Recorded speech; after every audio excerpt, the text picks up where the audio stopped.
Hello guys, welcome back to BoreDraw. This is episode number 20. 20. Big 2-0. Big 2-0. How mad? Yes, Who would have thought? Yes, Who sir. would've No thought? longer a teenager. Nah, we young adulting right Yep. now. And it's a big episode. Oh my god. It's some big football This news. morning, before we even thought about recording today, who would have thought? Chelsea have part ways with Tommy T. And not even parted ways, they sacked him. They sacked him. He's gone. Todd Bowley on crud. Yeah, I mean, whoa. I think there's a few elements that we need to kind of like go into. This And one could be a of them is 4-hour definitely- podcast, yeah. you know. Yeah, it actually could be. It could be- it Because could we're be a going to long do the one. Prem results as well. So if you're a fan of any team that caught a dub over the weekend, stick around. We will talk about your team. But we've got to talk about Chelsea and Tommy T first. Thomas Tuchel is... I think I saw a tweet that he survived in the Chelsea job like 19 days longer than Lampard. He's been outlasted by Gerrard at Villa. It's crazy. Who would have thought? I mean, I can't get around my head, to be honest. Or I can't get my head around it. I'm frazzled. Yeah, I think there's a few elements we need to dissect. One being the new ownership, Todd Bowley. Another being kind of the 250 million plus that they spent over the weekend. I don't know why I kept over the saying... weekend, over the window. That was a big weekend. No, do you know what, though? In the last podcast, I kept saying 300 million. I don't know where I got that from, so I do I think apologise. I think it is like 280ish, isn't it? And then like their net is like 220. But yeah, so one element is the ownership, one is just the fat spend, and then one is kind of like their poor results in the football they're playing. We'll start with the poor results in the football they're playing, because we kind of brought this up in last week's podcast that for a while now they haven't been able to buy a goal, and like they've had their striker issues. They've played Havertz there, that's not worked. They brought Sterling in, he's got a couple of goals, but like their front line isn't working. They got Aubameyang in to link up with Thomas Tuchel, and he's out the door. I saw all the tweets of like Aubameyang saying, "I'm so happy to work with Thomas Tuchel again." 59 minutes or 58 minutes. Such an L. But yeah, so last week we were saying that it can't all be down to the players. Like Thomas Tuchel's got to take some responsibility for kind of maybe their play style just isn't right. Maybe and they've been you've got to make found out. tweaks. I mean, because like Thomas Tuchel, his teams are very well renowned for being defensively very good. It's a very much build up from the back kind of process. Well, that's like when he first came in, they were like impossible to score against. They conceded I think like 5 goals in like 18 games. It was crazy. Yeah, and now you look at the team and it looks like a shell of themselves. Leaking goals. And they spent whether that's 200 from million on defenders. So. But yeah, whether that's from Rudiger leaving, because we know how pivotal he was and how good he is. I think he's gone under the radar. I think they've thought, oh yeah, we'll get Koulibaly in and that'll replace him. Not a chance. But the weirdest thing for me is, how do you give a manager that much money to spend and then don't give him the time to work with the players he's brought in? Yeah, because they brought in good players. They're not shitters. scraping the barrel for players. No, they're good. They've got the likes of Cucurella, who's a brilliant player, Koulibaly, who's been and doing it for Napoli for years, and was one of the best not prospects, but one of the best defenders in Europe at points. They brought in Sterling. Need we say more? World class player. Do you know what I mean? Like they brought in. One of my favourite memes is like Cucurella when he sees Graham Potter walk through the door. He's like, that's so funny. Yeah. But the recruitment's been good, but I think what I've seen floated around on kind of like forums and stuff is that how is there a plan in these transfers? Like, so they got rid of Petr Cech, who was the director of football, and he was apparently massively important. I think, and so I think Thomas Tuchel ended up getting involved a lot more in like the upstairs of Chelsea in the selection of transfer targets, and I think that wasn't what he wanted to do. And I think between them, there's been kind of like a loss of direction in their transfer strategy and kind of where they want themselves as a club to go. Because like they've made these big profile signings like Sterling, like Cucurella, like Fofana. Yeah, they spend so much money. Mate, but then they've also at the same time brought like that Cesare Casedi, Omari Hutchinson, Chukwuemeka. So they're doing two things at the same time. They're like recruiting youngsters, but then also going big. And you're playing long term, you're playing short term. There's like a weird kind of it's easy to forget as well about the Chelsea loan farm situation. Yeah, it's crazy. Where they have like 400,000 football players on their books and 399,000 of them are out on loan. Yeah. And they've let players like Gilmore go. Well, I saw James Laurent Alcott made a good point on that. Hudson-Odoi potentially. And it's like, if the plan was to get rid of Tuchel, and that's the plan for a while, why did you let the likes of Gilmore, Levi Colwell, Hudson-Odoi, why are you letting those players leave when, if you're bringing in a long-term manager like Graham Potter, he's going to need those players? They're the exact kind of players that he would work with and get the best out of. So either there was no plan to get rid of Tuchel, and this was kind of like a spur of the moment kind of Todd Boehly going a bit nuts, rush of blood to the head. Talk about Arteta later. But yeah, it's either rush of blood to the head from Todd Boehly, or he's planned it for a while, but his football IQ isn't...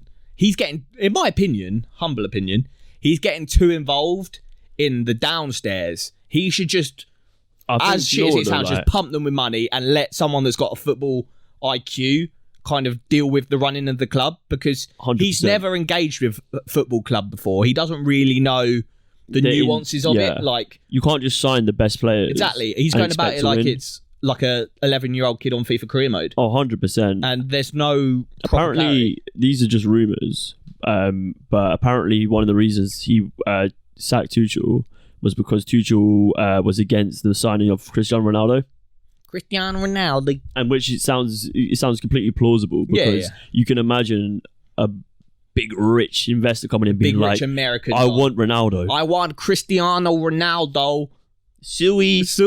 But yeah, like, and it is. Tuchel's probably like, nah, he's a little bit past him, mate. You've got a manager like Tuchel who's done like unbelievably well. He had one of the best impacts coming into that managerial role. Yeah, that it could have possibly happened. Short-term impact for like gain, because they were dire under Lampard, mate. End of the season they won the Champions League. Yeah, exactly. It's exactly what you want from like a manager swap, a bounce that leads you to fucking silverware. But did his bounce run out? Is that like, because we know it wasn't a bounce, because they were consistently good and they were hard to beat, and even when Lukaku didn't work out, they were still scoring goals. Yeah, and they were getting good results against hard teams, and they made it quite far in a lot of competitions. Yeah, and a couple of finals last year. Yeah, exactly. So it wasn't a bad season at all. But now you're looking towards someone like Graham Potter, who's very much a project manager. You see what he's done at Brighton. They didn't have initially the best success. Yeah. But so you're not entirely sold on the Graham Potter to Chelsea idea? I think if you get Graham Potter in, you've got to give him 5 years, which just won't happen at Chelsea. Not a chance. And even still, Graham Potter's done very well for Brighton. I think he is an exceptional manager. Yeah. But there is a very good possibility that he cannot manage in a club as big as Chelsea. Yeah, the egos are different, aren't they? High-profile players like at the likes of Chelsea. Yeah. Because if you look at Tuchel's record at PSG, the reason he left was because he was losing the dressing room. Yeah. And I mean, I'm not saying Chelsea have players like Mbappe and Neymar, but Chelsea are renowned as far as English clubs go for like being like a player-run club. Like the players always call the shots after a while. And like we said this early doors in the podcast a couple of weeks ago, that Chelsea are always like a year or two away from calamity. And yeah, it's very much like it goes good, and then just explodes. And we're at a stage now where the players are just turning on the manager, not playing for him. Kind of happened to Frank Lampard, happened to Conte, happened to Jose Mourinho, happened to Maurizio Sarri. Is it all down to the Conte handshake? Is this where it all went wrong? I think it might be. Did it wobble him in the inside? I don't know. Apparently there was also rumours that the way he acted on the training ground, the way he spoke to players as well, wasn't sort of ideal for a manager. But the guy is clearly a tactical genius. He is a phenomenal manager. He is, if not at the level of Klopp and Pep, he is not far off. Oh, tight Klopp, the top dogs. But he's not far off. He's probably in the same bracket as like an Antonio Conte for me. Yeah, no, I agree. He's definitely and in like Southgate probably top like 10 managers in the world. Oh, 100%. And you're not saying Graham Potter wouldn't go there and smash it. He's probably my favourite. If I was a Chelsea fan, I'd want him. Because fuck having Pochettino, I don't think he's done enough. And I wouldn't be comfortable, like a team that's won 2 Champions Leagues, getting a manager that's bottled a Champions League final and then gone to PSG, struggled to win the league with them. I wouldn't be on that. And so for me, the only two options would really be Potter and Zidane. Zidane would be a phenomenal. I would. Can you imagine if we got a Zidane in the Premier would be nuts. Premier League with Zidane, Pep, Klopp, Conte, Ten Hag, all the ball dons, mate. Oh my God. A carton of eggs. What about Sean Dyche?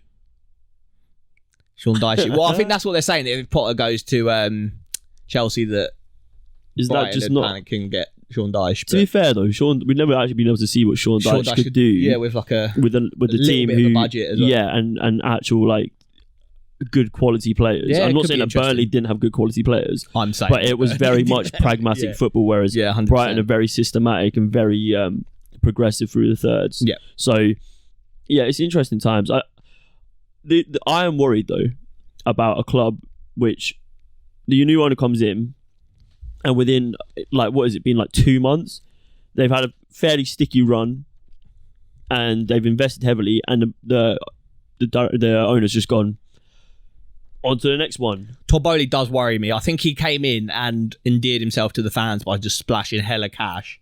But now that it's come down to, because obviously he joined at a time where they couldn't do anything. So the best way to kind of endear yourself to the fan was being like, hey, I know you've lost Roman Abramovich, who used to pump you full of money. I'm just going to pump you full of money still, so don't worry about that. But now that it's come to actual football time, you can tell Roman Abramovich was a bit more clued up football-wise. Obviously, he ran the club for like near on 20 years. So after like 10 years of learning, he had like a model that really suited him. He got like the director of football in, he got, what's that name? The contract lady, Marina, or whatever she was called. So he had like his system in place that worked for him. And you can tell Todd Boehly's come in and just been like, nah, fuck all of that. I'm going to do it my way. And he hasn't given himself that time to learn. It's a very much, it feels like to me like a bit of like a American franchise sort of investment where like they go to like the MLS and then a new team forms and they just pump it full of money and they sign all these players, and then like you're like, actually, is that how you run a football club? Especially a club that wants to compete with the likes of a Liverpool or City in terms of how dominant they to have been over the last couple of years. It's all a bit strange for me. Yeah, it just hasn't surrounded himself with enough people that know football and that know Chelsea. The third thing you want to do as an owner, and I think that's what the new Newcastle owners did so well, is that they came in and they surrounded themselves with the club. They surrounded themselves with people that knew about football. Like Amanda Staveley, she's all right, but she like kind of knows the scene, and then she's got people that talk to her that know football. Where Todd Boehly has come in and kind of not really got to know the club, hasn't really got anyone. Like, why would you let Petr Cech go? He's like a club legend and a really good director of football for them. Why would you immediately come in and let him go? Makes no sense. And just stuff like that kind of, if I was a Chelsea fan, would put me on edge about if he really does have like the best interests of the club at heart. Yeah, 100%. It's all a bit ropey. And they haven't got like great fixtures coming up. We spoke about this in our last podcast, but if they do want to make a statement, it has to be in the coming weeks. Yeah, and I don't expect them to get worse without Tuchel, but it could very much happen. It could very much be who they got next week. I can tell you, they have. Is it Fulham? Yeah, they got Fulham. The early kickoff, and I mean, and then Liverpool the week after. I very much doubt they're going to get a manager in tomorrow. Oh yeah, we were saying that. We were saying that as a fan, you want kind of either shitters or someone on your level. You don't want a team that you should be beating, but are on really good form like Fulham. Yeah, exactly. They could pepper you. But I mean, if they lose, it'll come down to we don't have a manager. Yeah, exactly. The club's in transition. Yeah. But it's a weird time to be a Chelsea fan. Because if you're probably not happy with the results that Tuchel's been getting, but most of what I've been seeing is very angry Chelsea fans saying you need to stick by this guy, because if you look what's out there in terms of managers, is there actually many better than Tuchel who you could actually feasibly like get to join your club? Yeah, no, I agree. I think the manager market is a little bit dry at the moment, and I think like what you said, I do agree. I've seen quite a lot of people say that they're quite upset with the sacking. Maybe kind of not giving him enough time is the main issue about it. It's not even about the time. It's about the time to work with the players you just brought in. Yeah, you can't spend that much money and not give him half a season at least to bed them in. Yeah, apparently this is more rumours. Apparently, he was very surprised when he found out he was getting sacked. Oh, really? I guess everyone Yeah, it's was, not good. especially it's not a good email to receive. Apparently, Tobolli called him into a conference call with the hierarchy, and then literally sacked him on the spot. Oh my days. Which just goes like stinks of like. If that is true, that is probably a horrific way to do it. Yeah. But I can see Tuchel going to another top club very quickly. Oh yeah, well that's an interesting topic. Maybe who goes in for Tuchel? Well, yeah, I don't know. Maybe that's a podcast for another day. But should we go on to last weekend's fixtures? We won't talk about Chelsea too much. I don't want any Chelsea fans crying in the comments. But let us know who you want if you're a Chelsea fan to be your next manager. I've also seen a tweet which really got me thinking. Someone said this is a very Moyes-esque signing for Man United. When Moyes went from Everton to United, and sort of like, if Potter goes from Brighton to Chelsea, is that sort of in the same mould? Yeah. Someone that's done very good at a mid-table club that has kind of pedigree, but isn't given enough time at the big club to impart his identity and get sacked. Because we see Moyes, he's doing well now at West Ham. Maybe, yeah. Watch his space. That's a shout. Potentially, yeah. But yeah, we'll go on to Moyes' team now, actually. We'll talk about the Chelsea-West Ham game over the weekend. 2-1 win for Chelsea. Lucky. So we can talk about two things. How Chelsea got the dub, but now have lost their manager. So that's weird as it is. Obviously, the Dynamo Zagreb result yesterday didn't help at all. Zagreb have done well against English opposition. Yeah, they look good. They do look good. Orsic is a player. But he scored just bare goals against any English team he plays against. So Chelsea won 2-1 against West Ham over the weekend. But the game was just riddled. And the whole weekend was riddled with shambolic refereeing. VAR. It's so bad. I'm pretty sure they're just making it up as they go along now. I think when it came in, I was happy for it to come in and just do the little bits, like if it's an offside call that Alino can't make and he's got it wrong. But they're literally like giving a referee the game to referee. He's making stinkers of a decision, but then they're just re-refereeing the game later. And it's like, either let the referee do his job or don't have a referee at all and just do it all from Stockley Park. It was brought in to avoid clear and obvious errors. Yeah. And nothing that is given now is clear and obvious because that is given anyway. Yeah. It is literally coming down to like minuscule things. You see the new VAR in the Champions League where it's like they put like the wall there, and you can see like the bits, tracker. Yeah, you can see like the bits of the player that's like actually through the wall, which is the offside line. You're talking about like someone's like little toe could get them offside now. Honestly, and it's just that just isn't football. And the problem is, even if you bring VAR in, it still can't sort out the subjective calls. So like the one we're going to go talk about now, where West Ham scored an equaliser, and basically Jared Bowen gets played through, poor pass from Reece James, and Jared Bowen's through, and Mendy's coming out to get the ball. Jared Bowen jumps over Mendy. Mendy parries the ball because he can't really see because Jared Bowen's jumping over him, so he parries it out to Maxwell Cornet, who scores.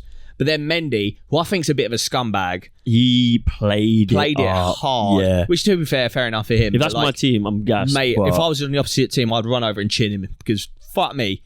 So he played that he got injured by Bowen jumping over him.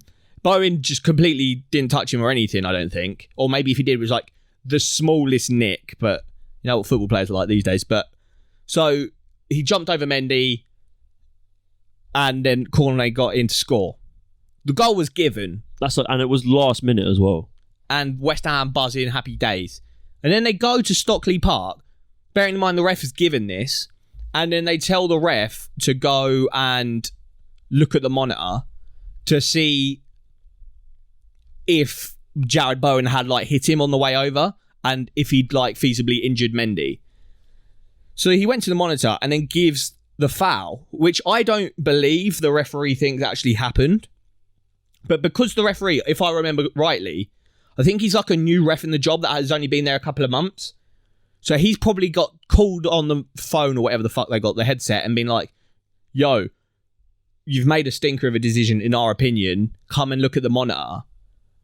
And he's not backed himself enough. Because we saw earlier in the day, another referee, I think it was Michael Oliver, he got told to go to the monitor, and normally when they go to the monitor, they change their decision. But he went to the monitor and didn't change his decision. That's because he backed his decision. And he backed his decision because he's a bit of a veteran referee. Pedigree, Whereas this ref, I think he fumbled the bag and got like power tripped by the other refs at Stockley Park, and in my opinion, cost West Ham a good point.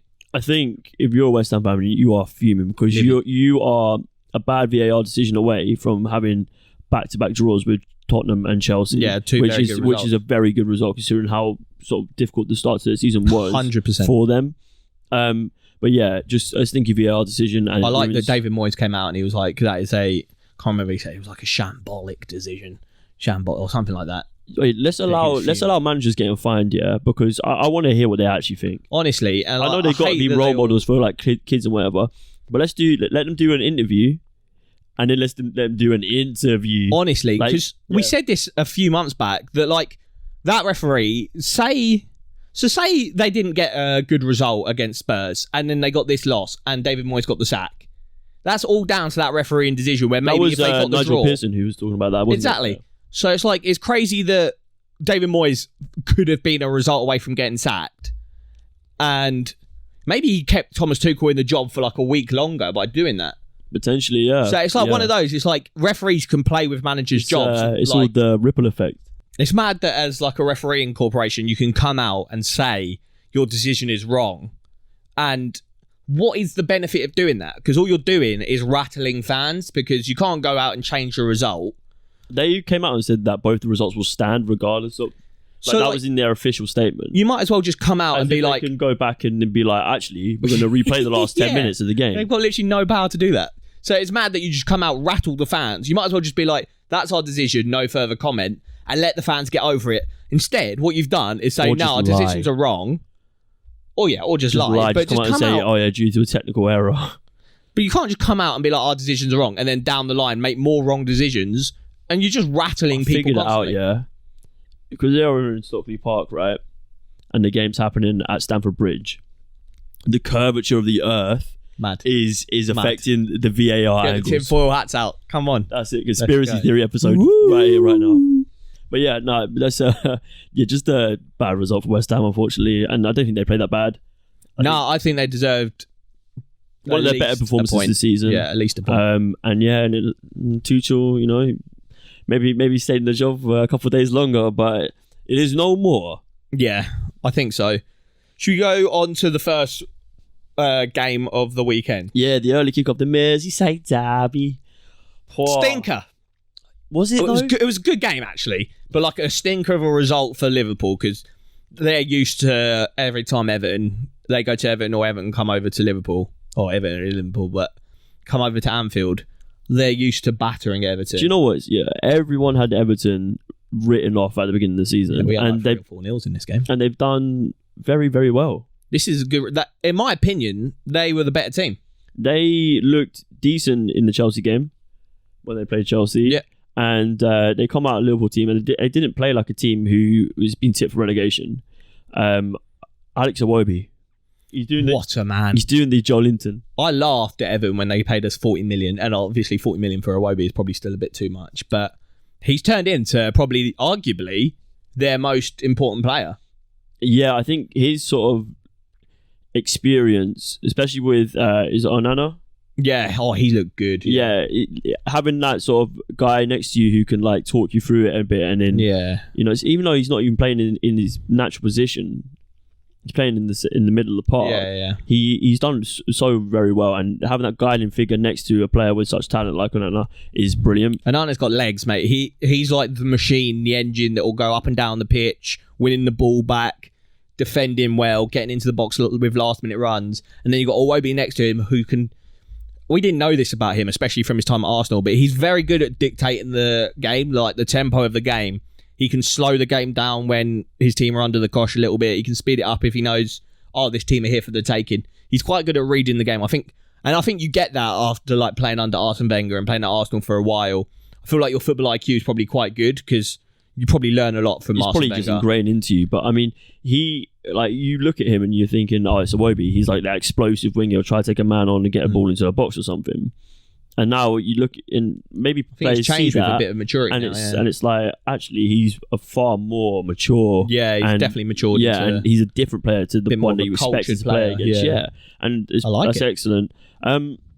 Strange one at the beginning of the game though. Before the game had started, no Robertson in the starting 11. Yeah, Tsimikas, who I like, to be fair. I like Tsimikas, but it comes down to the midfield for me.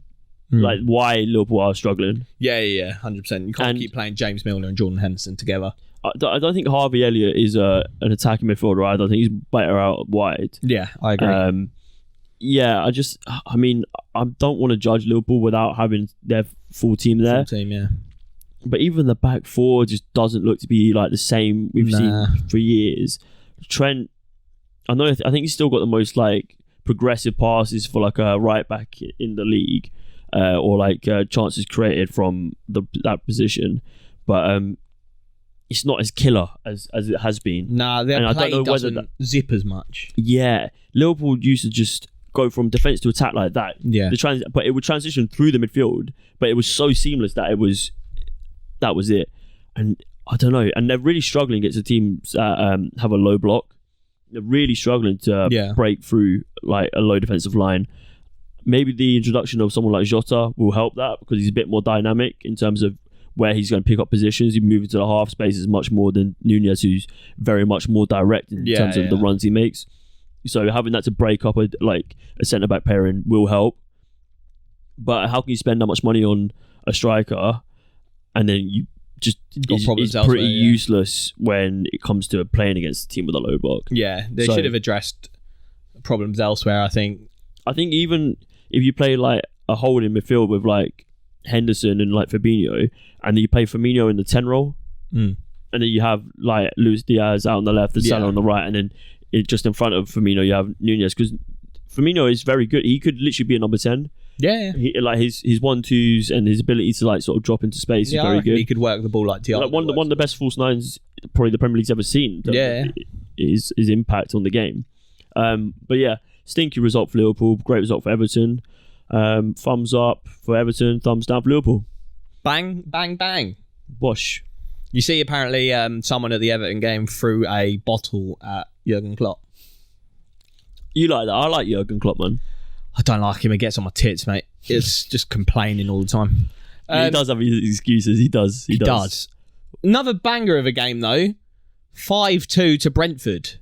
Ivan Toney show. Let's talk about Ivan Toney first. Get him in the England team. I tweeted about this. Is he an outside shout for the England squad for the World Cup? Who's better than him? You got Harry Kane. You got Tammy Abraham. I'd say them two. Would he take? And then like, what annoys me now is there's players that like. Is Marcus Rashford going to get back into the squad after a couple of good games? I mean, if he plays like he did this weekend consistently, then potentially. Because there's players that arguably like... So I saw... Chris Willock. I saw Gareth Southgate come out and say that Harry Maguire's place in the England team isn't in jeopardy because of his lack of Man United playing time. That is like the last thing I want to hear as an England fan. As an Englishman. It's like, the last thing I want to hear. Sack off Harry Maguire, get in Ivan Toney. I'm not being funny, but Harry Maguire's had a stinky last season. Didn't have a great season the season before that either. And I know he's not the worst player for England, and his England performances have been good, like, overall. Yeah. But I do not want that man starting as my centre-back especially in the World Cup. Especially if he hasn't played a game for Man United for fucking... By the time the World Cup, it'll be a few months. We will talk about the United game, but he came on and literally... got immediately. I think I tweeted, like, they might lose 4-3. Yeah, it was very scary. He came on, got a yellow, and then bundled Saka down in the box. It could have been a penalty, yeah. And I was like, what a cameo from the boy. But yeah, back to Ivan Toney. 2 decent goals, and then a free kick that was fucking mental. He looks like, as far as, like, I don't want to be that guy, but like, he seems like a level or two above Brentford. Oh, 100%. He could be like a top 6 team player. Brentford lost Christian Eriksen, yeah. And they managed to keep Toney, and then to a lesser extent Mbeumo, who is also a very impressive He's turned up player. recently, Mbeumo, yeah. Yeah, no, I mean, he's never, like, ghosted. Yeah. He's never, like, not been there. He obviously, I think he was a bit of a crossbar merchant last season. But you can see he's got enough about him. Yeah, he makes, like, if you're a defender, you've had a long day. I mean, if you come up against Mbeumo. In the Championship, they had Toney, Mbeumo, Mope, Watkins, Ben Rama. Stacked, yeah. And like, out of those players right now, Tony and Mbeumo are a level above all three of them. Yeah, better than Mopay, no doubt about it. Benrahma hasn't really kicked on. Who else did you say? Ollie Watkins, yeah, he's so hot or cold. Yeah, big time. So yeah, I'd agree. I'd definitely have Tony over all of them. I don't know about Mbeumo. What was it about this game that led to Leeds conceding 5 goals? Was Brentford just that good? So what happened is Leeds, I think they've had this problem even during their time for Bielsa, is the defence is like, they press so hard that all you need to do is one decent ball over the top. Especially when you've got players like Mbeumo who get just behind. Run onto everything. Exactly that. So basically, a couple of the goals just came from Leeds trying to like 3 or 4 of their players. So they do the press quite well. They get like 3 or 4 players around the ball. It is very organised. But if you've got players that are smart enough on the ball to, if you're getting closed down by 3, just ping it down in either corner of the pitch and get the runners on it. So a couple of goals were just Leeds pressing the ball and then long balls over the top of the press. And Ivan Toney would win the knock-on and Mbeumo would chase the knock-on and score. And that happened a couple of times. Leeds scored a couple. Sinistera's goal was nice. I think he's a player. He's a very good player. But for me, Leeds' recruitment this summer was good and quite exciting in departments. They had good players, Brendan Aronson, Sinistera, blah, blah, blah. But they haven't addressed their defence, which, in my opinion, was their biggest issue. Even losing Rafinha and Calvin Phillips, like, you want to replace the firepower. Losing you want to like replace Calvin your Phillips best as midfielder. Well, that impacts the defence. Defence has always been their problem, and they haven't really recruited in that department. Because Calvin Phillips was so good that he was almost like a fifth defender, 100%. But in the middle of the park. Yeah. But yeah, I wouldn't be worried if I'm Leeds because I feel like the way you play is going to lead to you having results like this. Like, you're going to occasionally ship like a 3 or 4 or even 5 goals. Yeah, you'll batter Chelsea 3-0 and then you'll lose 5-2 to Brentford. But yeah, and it's still early doors under Jesse Marsh. Yeah. And you've got some really exciting young players in. So I wouldn't be more too But worried. really good result for Brentford. And I'd be worried when the fucking bigger dogs come sniffing around Ivan Toney because get him in the England squad because he's a player. Newcastle Crystal Palace was 0-0. There was dodgy refereeing calling that. I don't actually want to talk about this game because it's just going to get me annoyed about the referees, mate. But a bit of a stinker of a game. It was disallowed because Mitchell fouled him and then it bounced off him. Yeah, so he like pushed one of his own players into the Newcastle player. It's just all a mess. Like, But that was a bit of an actual board draw, to be fair. The next game was not. The championship battle. Well, I said that when we were previewing this game, I was like, didn't Bournemouth always get the better of the two in the championship? And then when it started off, so if you didn't see the game, it was 3-2 Bournemouth, but Nottingham Forest were 2-0 up. I brought Gibbs White into my fantasy and I was like, got an assist. I was like, this could be 4 or 5-0. Yeah. Yeah, it was 2-0 early doors. I had a bet on them to win, and luckily I got cashed out at 2-0 up. So I was like, happy days. But, Bournemouth at half-time. So I can't remember the name of their stand-in manager. Is something O'Neill? I might have pulled that out of my arse. I don't remember. But he must have got the absolute hairdryer treatment out, because fuck me, they came out second half with a vengeance. And Dom Solanke looked really good. Solanke did look really good. I think he is a step above Kiefer Moore for me, to be honest. Yeah, him, goal from Billing, that was really good. That Billing strike, yeah. So for me, I'd be very happy with that if I was a Bournemouth I kind of fan. feel like I think they played far above their level in that second half. Oh yeah, 100%. I don't think we might even see that level again from them. I think it was just a case of like, if you're one of the just promoted teams, you kind of earmark the other promoted teams as like matches where if you can get 6 points against one of the other promoted teams and 6 points against the other promoted, that's 12 points that especially against they don't get as well. It could be 24 points effectively, like, because you're deducting that from them. Exactly. So, but yeah, like you've got to earmark those games as like, we fucking need to get 3 points here. That was going to be my next point. Is like the mentality in this game is like, we played them last season. Exactly. We beat them.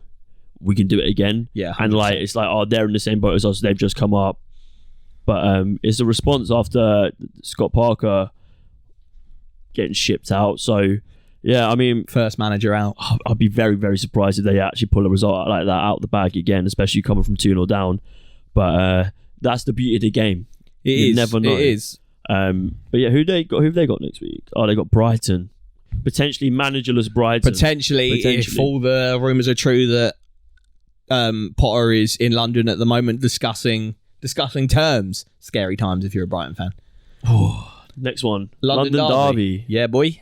At Spurs' lovely new stadium. 2-1 to Spurs against Fulham. You got this on the money, didn't you? I think you predicted 2-1. I can't remember. I'm pretty sure that. So we had a bit of a stinker, but I think you got that one correct on the money. I think I've had quite a few. Yeah, you have. I think you're pulling ahead. Yeah, Spurs looked quite good, actually. I've said that they looked a bit ropey in most of their games this season, and this game was probably a step up from that. They weren't convincing the whole game. They weren't electric, no. When they went 2-0 up, Fulham came onto them, and Spurs did look like they were shitting it a little bit. Mitro scored an absolute banger, and he just is good. I think if that game ran like an extra 10 minutes, it would have been 2-2, because like the last 20 minutes of the game was just all Fulham peppering. I saw Richarlison scored a goal, took his top off, and then got given disallowed. What a clown. What a clown. Got booked. But I think, do you know what? If you're a Spurs fan, you're happy with that result, because Fulham are looking like a very tidy outfit. They're looking like one of the better promoted sides in recent years. Definitely out of the three that come up this season, they're on the best form and looking the best. Yeah, 100%. They've got a really tidy squad. Yeah. And if Mitro's firing like he is, I think they'll be well out of a relegation battle. If you're a Fulham fan, I wouldn't be too worried about this result. I say that a lot about teams that lose, but don't worry, mate. It's a very stacked Spurs team. Yeah. And who, on their day, can turn up and just obliterate teams. We know it can happen. We haven't really seen it in the Premier League this season. Apparently, Leno had like an absolute belter of a game, which you love to see from the boy. Yeah, he's a great shot stopper. Yeah, we knew that. But yeah, just that's a good result for Spurs. I think Spurs will be happy, and I think Fulham might be too worried. But they've got a big game that's coming up this weekend against Chelsea. They do indeed. Managerless Chelsea. And Spurs have got City. Big game. Oh, be some belters this weekend. But we'll discuss that in our predictions. Wolves fans, we've been mugging you off for not scoring goals, and then whenever Wolves come up in the results, it's normally 0-0, and we're like, should we talk about Wolves? And we're like, nah, fuck that, and we skip them. And we probably could do that this one, because it was only a 1-0 and it was a bit of a stinker of a game. So, but 1-0, you scored a goal. You love to see it. They needed that. What was a bit of an L, though, is they signed that striker, the 6 foot, million size ACL, isn't it? He pulled his ACL like straight away. And now they're linked with Diego Costa and Andy Carroll. Mate. So Costa's work permit got denied. And then it got accepted. They appealed and it got accepted. Yeah. So I think Andy Carroll's back to being a free agent. Yeah. Get him to QPR. We were actually very remotely linked with him on the deadline day. But good result for Wolves. I think is that their first win? Might be their first win in the season. Against the Southampton team that have had a couple of decent results. So Southampton are looking much more stable than I've seen them in previous years. Yeah. They look like they have a bit more of a solid foundation in terms of how they're approaching games. One of the youngsters they got from Man City, Adozie, he looks like a player. Fandabadozie. Yeah, let's go. I'm liking. He had the most take-ons in the Premier League this weekend, and I think he only played for like the last 20 minutes. Yeah, I saw that. Which is what you love to see out of a winger. But yeah, not really too much more to say about it. Would you say if you're a Southampton fan, don't worry? No, I'd be really worried. You conceded to Wolves. I'd be fucking... Yeah, that's true. That's true. Straight down to the church, mate, praying that we don't... Oh, dear. No, don't be worried. We'll round off this little segment with the Villa City game. Take a break, and then we'll be back. But yeah, Villa City, who would have predicted this? I think you said 3-0, I said 4-0. I think everyone I spoke to said it's going to be 4-5-6. Yeah. Haaland scores. And another VAR decision this game. Well, when you think Haaland scored like early doors in the game, you must be thinking it's going to be an absolute peppering.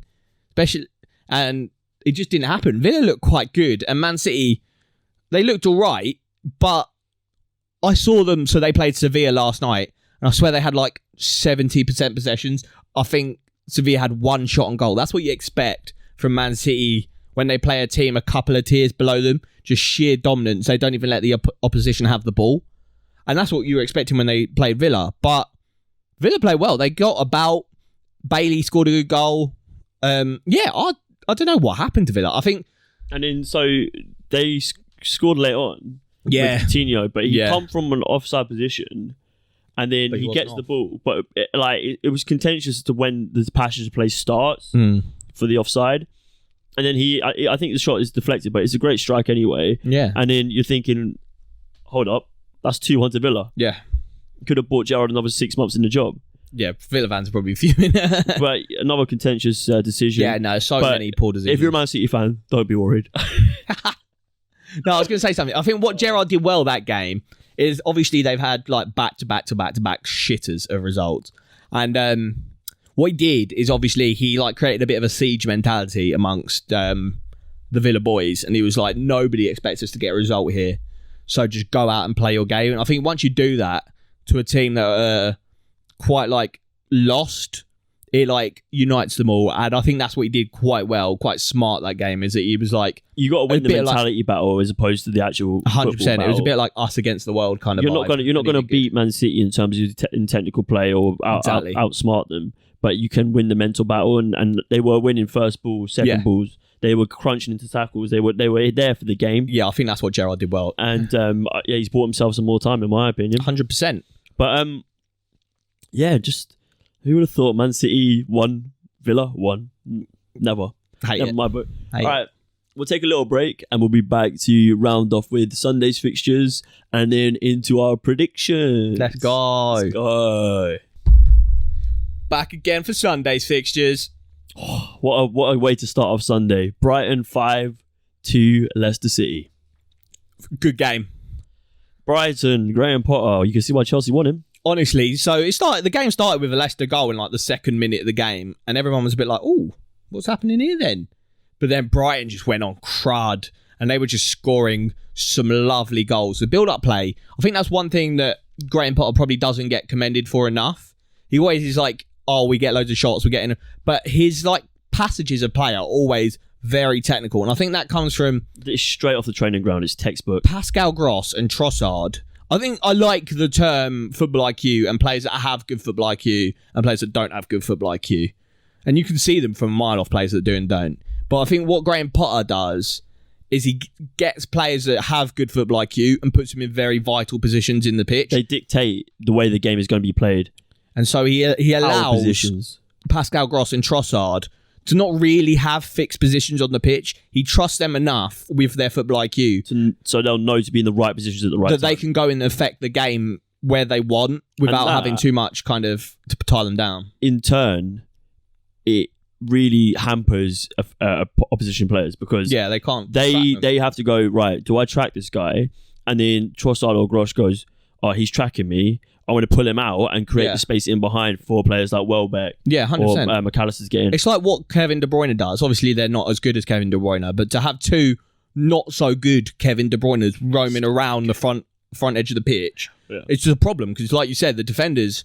That's what Kevin does so well. He'll like go from the right hand side to the left hand side, affect the game of the left, then go deep into the centre mid, and then go back out to the left. And that's what Gross and Trossard are doing there.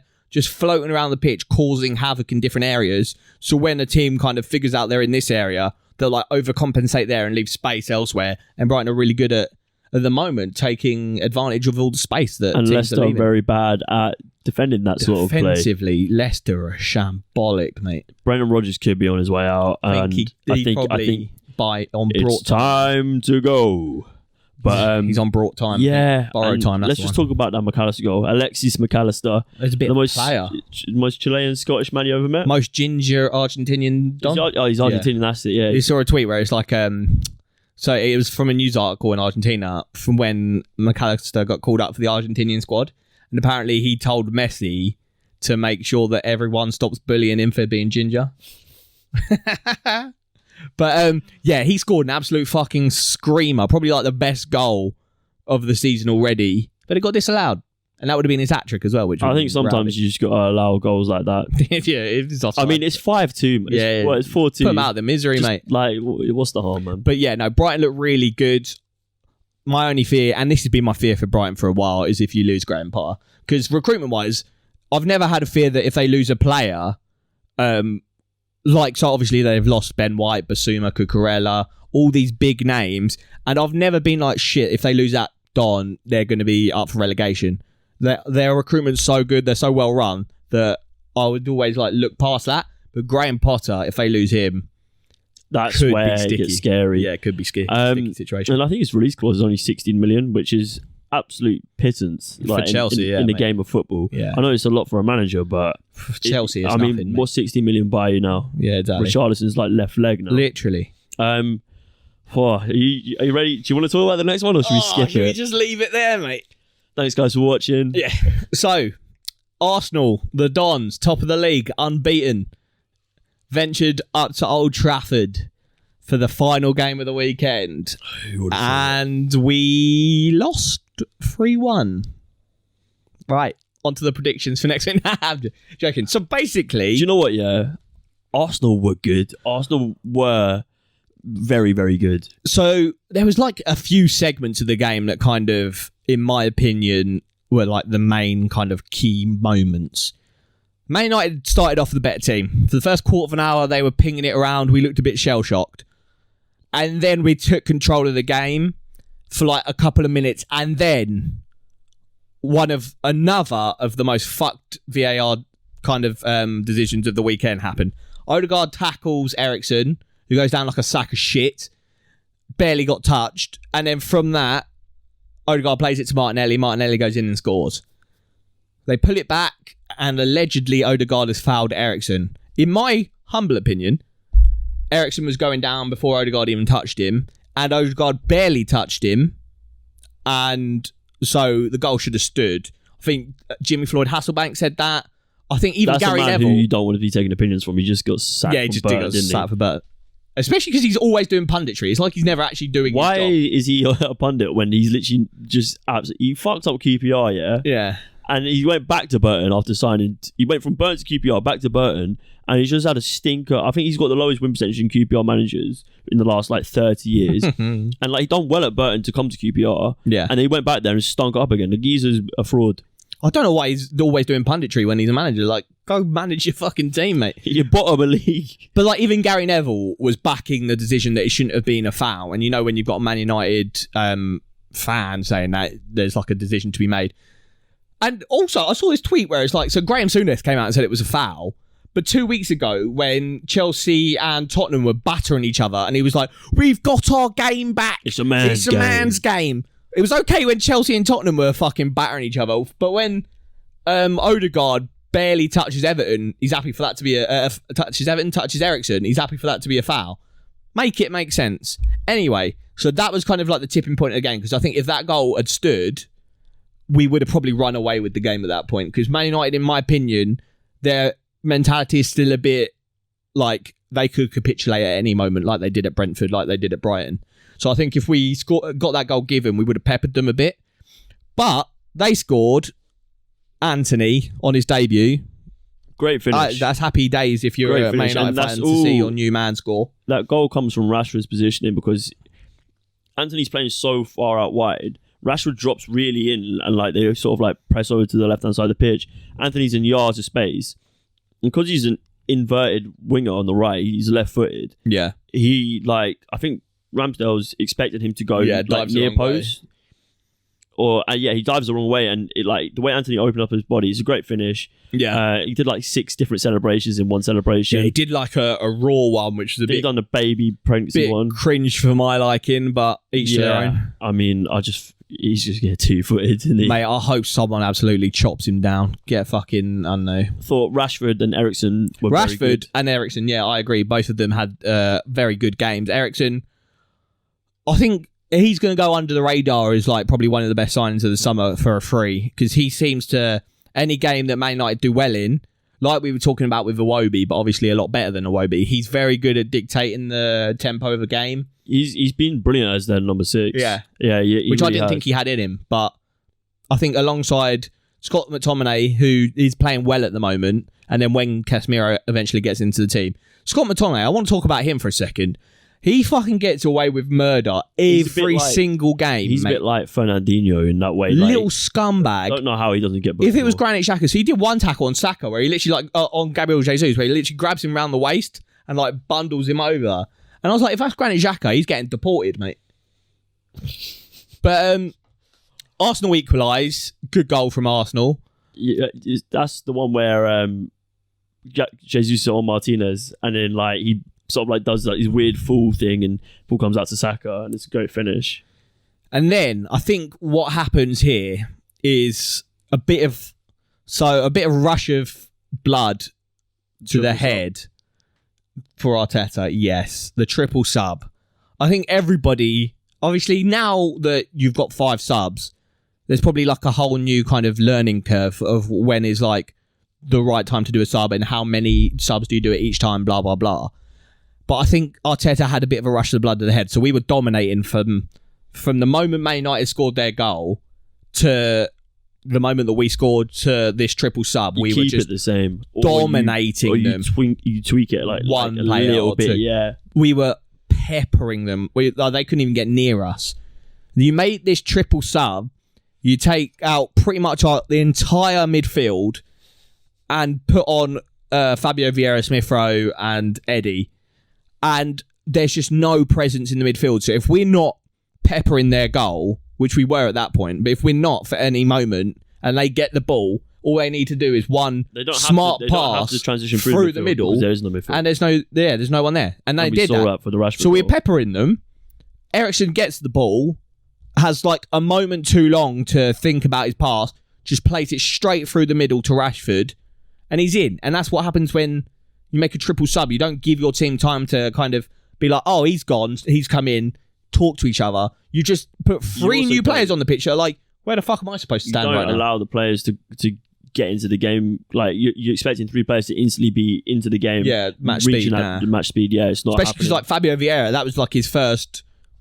I think he's made like another 10-minute cameo, but that's like his first proper cameo. I don't think Smith Rowe's fully fit though. No, and he's injured. He's injured again now. But I think you just triple sub in a game like that at that point in time. I think it was just a bit of naivety from Arteta, and that comes. He's still a young manager, still trying to learn his trade. I think, but that for me was a game that we could have laid down a marker. We could have peppered them about 4 or 5, but. United stuck to their plan. I think naivety at the wrong time let us down. You're seeing a good partnership forming between Martinez and Varane. Yeah. I think Martinez, I've heard this a couple of times now, he's a player you just don't want to play against because he is ratty and he might lose out in like a couple challenges or something. I think he'll get red carded. But then he will come back at you and it will hurt. Yeah. But he's very good as well, especially on the ball. You can see a lot of Ten Hag's passages of play coming into fruition now. Yeah. They're passing the ball around nicely. They're transitioning from that defence to attack in just great speed. Yeah, the first really quarter of an hour where they were battering us, really catching. They were doing some good play, and then we kind of took control of the game. But for the first quarter of an hour, you could see why Man United fans are probably looking on the brighter side of things now, because there is starting to be those glimpses, like you say, of Ten Hag ball that seem quite positive. Yeah, and if Rashford can keep firing, back in the England squad, maybe. Perhaps. Well, that rounds up that game week. Wow, what an eventful game week. Yeah. Move on to some predictions. We'll take a little break. I have to get the mystic ball out again for some more correct results. Yeah, you did well last time, to be fair. Prediction time, baby. Let's go. We start with a London derby and maybe a managerless Chelsea, maybe a Potter in charge Chelsea, maybe a Pochettino in charge Chelsea. Who the fuck knows? But they are going to Fulham. Very, very good kickoff. Fulham. Yeah. Very, very good. Mitro's on fire. And Chelsea are not on fire. Chelsea are like, there is, do you know that dog meme where it's like, this is fine, and he's surrounded by fire? Yeah. That is Chelsea. But good game. I think Chelsea, there's always like a new manager bounce, blah, blah, blah. But I think Fulham at home... No manager bounce? I think Fulham at home are going to want to kind of stomp on Chelsea's neck. And I'm about that. Who would have thought at the beginning of the season we'd be saying that? Go on, throw us your prediction. 2-1 Fulham. 2-1 Fulham. I'm going to go for a 1-1 draw. Very nice. Okay. 1-1 draw. And so, if Potter does go to Chelsea... We've got Bournemouth versus Brighton. No manager. Who the fuck knows? No manager. And then Bournemouth don't have a manager. So maybe should we go manage them too? You go Bournemouth. I'll have Brighton, please. Oh, okay. But what are you saying? This is an interesting one because Bournemouth off the back of a really good win against Forest. South Coast battle. And Brighton off of a very, very dominating victory against Leeds. Yeah. I just can't see Bournemouth being able to deal with the setup, especially if Potter's still there. I don't know whether the rumours around Potter leaving will affect Brighton's camp too much. Yeah, that's interesting. But I think I'm going to go for a 2-0 Brighton. 2-0 Brighton, that's a good shout. I'm going to assume surely Potter's still in the job on Saturday. They can't be that quick a turnaround. I'm going to go 3-0 Brighton. 3-0? Yeah. Always one up in me, man. That's me. Leicester, Aston Villa, Midlands. Put the mid in game. Midlands. Oh, not even mid, man. Just shit. I'm going to go for a 2-2 draw. 2-2 draw. That'd be a good game, you know. I think it's going to come off the back of just terrible defending. Yeah, I was going to say that. Like, both teams going forward have got decent assets. And especially if Leicester start Iheanacho and Patson Daka again, that combo, I know they got battered 5-2, but Iheanacho and Daka were probably like the two best Leicester players on the pitch. So I'm going to go with a 2-1 Leicester. Yeah, I was tempted to go for a Leicester win, but... Would that be their first win? I think they're all losses so far, aren't they, Leicester? Oh, that's a nightmare. Liverpool, who are on pretty sus form. I've seen people already write them off for top 4. Against the Wolves, who don't concede many, but can't really score a goal to save their life. I think I'm going to go for a Liverpool win. Yeah, same, I think. And I think... do you know what? I think I might go for a 3-0 Liverpool. 3-0, yeah. It's a good result. It's at Anfield as well. Mm-hmm. They want to bounce back after that draw against Everton. I'm going to go 3-1 Liverpool. Think Wolves are going to score? Yeah, I think so. I wish I could trust that Liverpool back line, but... And they've got Champions League tonight, so... Yeah, legs. Yeah, legs. 3-1, I'm going. Yeah. I think the next game could be quite interesting. You've got Southampton versus Brentford. That's a tricky one, you know. Brentford obviously off of a fantastic result. Yeah. Southampton obviously off a loss to Wolves. But am I right in thinking Lavia is injured? Potentially. I know Joe Aribo is, so Southampton could be a bit light. Potentially, yeah. What you got? I think I'm going to back Brentford. I think I'm going to go for a 1-0 Brentford. I think I'm going to go for a draw. What kind of draw? I think I'm going to go for a 0-0 draw. Oh, BoreDraw, mate. Let's go. Going on to arguably the best game of the weekend. Manchester City, champions against Tottenham. Haven't been champions for fucking ever. Spurs are always a bit of a sticky team for City. Indeed. And City, obviously, they've got Champions League.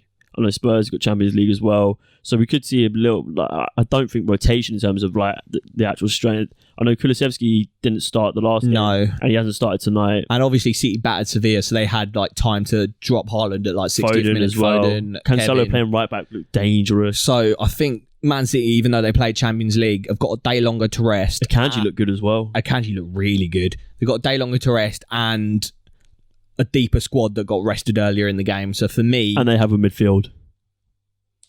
For me, I'm going City to pepper them, especially after that Villa result. I think Pep's going to be on crud. I'm going to go for a 3-0 Man City. Oh, 3-0. I think I'm going to go for a 3-1 Man City. Okay. I think Harry Kane's going to see Haaland and be like... Clash of the Titans. Yeah, literally. I think that could be the golden boot clash right there. My boys. After that L on the Odegaard weekend. touching Everton. Let's go. But we've got Europa League tomorrow night, so who knows, mate? Who knows? I know we've taken a lot of kids on the flight to Zurich. Oi, oi. Fair enough. So I think we'll be fine rotation-wise, unless we have like a naughty injury, but we'll hope not. I think we dominate them. At the end of last season, I know they were on like a bit of a ropey time, and we'd already lost out in Champions League at this point, but our final game of the season was against Everton. I think we beat them like 4-0, 5-0, and I don't think it's going to be much different from that. I think we're going to pepper them again. I think we played them pre-season and peppered them. I'm going to go for a 3-0 Arsenal. Yeah, I think, like you said, I think you've got way too much for them. They played obviously very well against Liverpool, but I think you're a different kettle of fish in terms of how you beat oppositions. Liverpool, very direct, whereas you have more than enough tools in the likes of Odegaard, Martinelli, and Saka. And I think they were probably overly up for the Merseyside derby. Oh, 100%. And they're not going to get up like that. But you can unlock a low block easier than Liverpool can. They don't have that sort of number 10 who can do that. Whereas Odegaard is very, very good. So I'm going to go for a 4-0 Arsenal. Oh, we'd love that. We would. West Ham and Newcastle both disgustingly done out of goals over the weekend by the scumbags in charge of the referees. This is going to be an interesting game. It sets because I was unsure about how good these teams were coming into the season, because West Ham sort of faltered towards the end of last season. They couldn't really get going at the beginning of the season. They've had a decent draw against Spurs and then unlucky to lose against Chelsea. Newcastle have looked really good at points. Isaac's looked really good. St. Maximan's been on fire. I think this could be a really... Injured now. Yeah, I know. So I think this could be a really interesting game. Yeah. I think I'm going to go for a 3-3 draw. Wow, we'd love that. That would be the first game we talk about. A lot of draws this week, you know. I think West Ham, they're playing tomorrow night as well, so there could be an element. And I don't think West Ham have a super deep squad, so there could be a case of a bit of tired legs. And I think Newcastle, in the grand scheme of things, are probably vying for West Ham's place in like the top 6, aren't they? So, or top 7. Napoli are 3-0 up against Liverpool. News alert! Liverpool are 3-0 down to Napoli. Jesus Christ. Oh my God, inside 40 minutes. I said in the preview that fucking Napoli started Serie A really good this season. That's mental. Fucking hell. And is it and at Napoli? Missed the penalty. Bloody hell. What's going on here? Bloody hell. Live reaction from the studio. And Barca 2-1 up, Bayern 1-0 up, and Spurs are 0-0. Quah. Live. Liverpool might have to change my Liverpool prediction. But oh my God. Yeah, I think in the grand scheme of things, Newcastle are probably vying for West Ham's place in like the top 6, 7. 100%. So I think because West Ham have got Europa League and they're flirting with a pretty thin squad, I'm going to go 2-1 Newcastle. I like that. Palace United. And like Spurs are a bogey team for Man City, Palace seem to always be a bogey team for Man United. Palace are on a bit of a sticky run though. They've had back-to-back draws. I mean, against the Newcastle side, who are very good. Yeah. And then a Brentford team who are also very good. And then they lost against City in a game that they were very hard done by. So there's been so many bad refereeing. But like you can have like that run, and even though you haven't played badly at all and you probably deserve to pick up points, it can maybe get into your mentality. You lose that like winning like mentality that they generate. This could be a really interesting game, I think. I'm going to go for a 3-2 to Crystal Palace. You'd love to see it. I like that. I think I might back Palace as well. Or do I? Man United are playing tomorrow night as well. Fucking hell, you forget about that. Midweek games are coming now, so you got to take that into consideration. Some teams that are going to struggle, maybe. Harry Maguire's going to drop a masterclass and then keep being the starting 11. European masterclass. He's going to drop a masterclass in Europe and then come to Palace's arse and have them on toast. I am going to back Crystal Palace as well, actually. I'm going to go 2-1. 2-1. What did you say, 3-2? Yeah. Yeah. No, I think that. I'd like that. And then to round it all up, Monday Night Football. This could be a very good game. Leeds. Big clubs. Leeds, a massive club. Top dogs of the English Premier League 20 plus years ago. Nottingham Forest. Champions of Europe 20 plus years ago. These are big clubs. They're playing each other back in the Prem. I fancy goals in this. Yeah, I fancy think so goals. As well, yeah. Leaky defences and good forwards. That's what makes a... I think I'm going to go 4-2 Leeds. Just throw it out there. 4-2 Leeds. I love that. I'm going to think, Bosh, 5-1. Why did I say that? To who? No, I don't know. I don't know why I said that. 5-1 to Leeds. 5-1 to Leeds? Oh, I'm bottling it. Oh, mate, bottling it. I mean, you might be right. This might be a genius Yeah, 5-1. Fuck it. Who cares? You see in the future, man. Oh, you better put a bet on Forest. Sorry, Nottingham Forest. Forest all over podcast. I apologise. Sinistera. Oh, he's a player. But yeah, wow. Some predictions there, man.